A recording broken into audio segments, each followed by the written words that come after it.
the King of all kings, the story of the 3 wise men from Matthew 2. Far away in the east, 3 clever men saw the very same star, the star that God had put in the sky when Jesus was born. They knew it was a sign. A baby king had been born. They had been waiting for this star. They knew it would come. "He's here," they shouted. "He's here." And I'm sure if you'd been there, you would have heard them laughing and dancing and singing until the sun came up. At dawn, they packed up their camels and wrapped gifts for the baby. They brought their most precious treasures of all, frankincense, gold, and myrrh.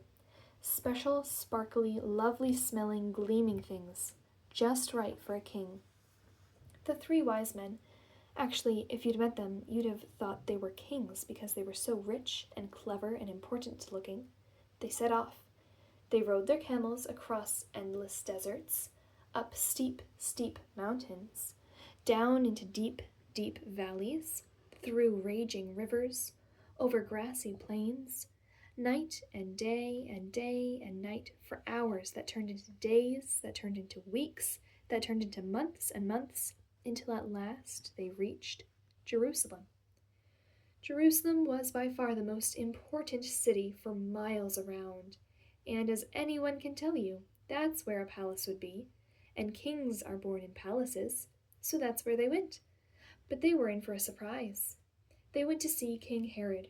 Surely he'd know where this baby was. But he didn't. In fact, he didn't like the sound of a new king. It made him cross. He didn't want anyone to be king, except him. But Herod's advisors told the 3 wise men what was written in their books, what God had said about the baby king. "Go to Bethlehem, that's where you'll find him." Suddenly, the star they had seen in the east started moving again, showing them the way. So the 3 wise men followed the star out of the big city, along the road, and into the little town of Bethlehem. They followed the star through the streets of Bethlehem, out of the nice part of town, through the not-so-nice part of town, into the really not nice at all part of town, down a little dirt track, until it stopped right over a little house. But wait, it wasn't a palace, and there weren't any guards, or servants, or flags, or red carpets, or trumpets, or anything. Did they get it wrong? Or was this what God meant? Sure enough, in that little house there, sitting on his mother's knee, they found him, the baby king.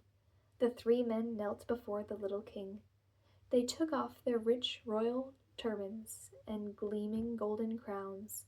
They bowed their noble heads to the ground and gave him their sparkling treasures.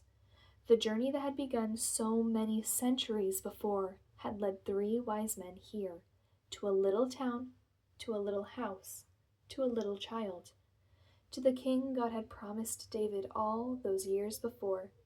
But this child was a new kind of king. Though he was the Prince of Heaven, he had become poor. Though he was the mighty God, he had become a helpless baby. This king hadn't come to be the boss.